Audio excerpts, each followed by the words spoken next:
एक मोठी अपडेट। गोळीबार प्रकरणानंतर भाजप आमदार गणपत गायकवाड यांच्या कार्यालयाबाहेर पोलीस बंदोबस्त हा तैनात करण्यात आलेला आहे। शिंदे गटाच्या कार्यकर्त्यांनी आक्रमक पवित्रा घेतलाय।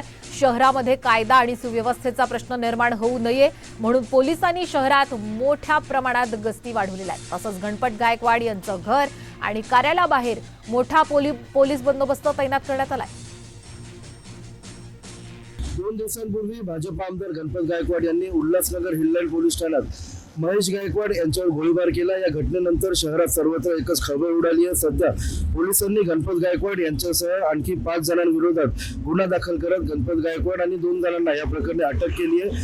तर या घटनेमध्ये महेश गायकवाड हे गंभीर जखमी झाले असून त्यांच्यावर ठाणे येथील खासगी रुग्णालयात उपचार सुरू आहेत। मात्र या घटनेचे पडसाद सध्या कल्याण पूर्वेत दिसून येत आहेत। कल्याण पूर्वेत एकच तणावाची परिस्थिती निर्माण झाली आहे। शिवसेना शिंदे गटाचे कार्यकर्ते पदाधिकारी सध्या आक्रमक झालेले दिसत आहेत। त्या कारणास्तव शहरात काही अनुचित प्रकार घडू नये यासाठी शहरात जागोजागी पोलीस बंदोबस्त तैनात करण्यात आले। त्याचप्रमाणे आमदार गणपत गायकवाड यांचं घर आणि यांच्या कार्यालयाबाहेर देखील प्रचंड असा पोलीस फौजफाटा या ठिकाणी तैनात केल्याचं दिसतोय। SRP देखील या ठिकाणी तैनात करण्यात आलेली आहे।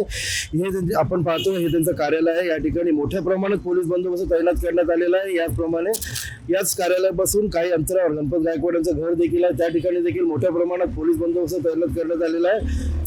या गणपत गायकवाड यांच्या कार्यालयापासून काही अंतरावर महेश गायकवाड यांचं देखील कार्यालय आणि घर आहे। त्या ठिकाणी देखील मोठ्या प्रमाणात पोलीस बंदोबस्त तैनात करण्यात आलेला आहे। अभिजित देशमुख, साम TV, कल्याण।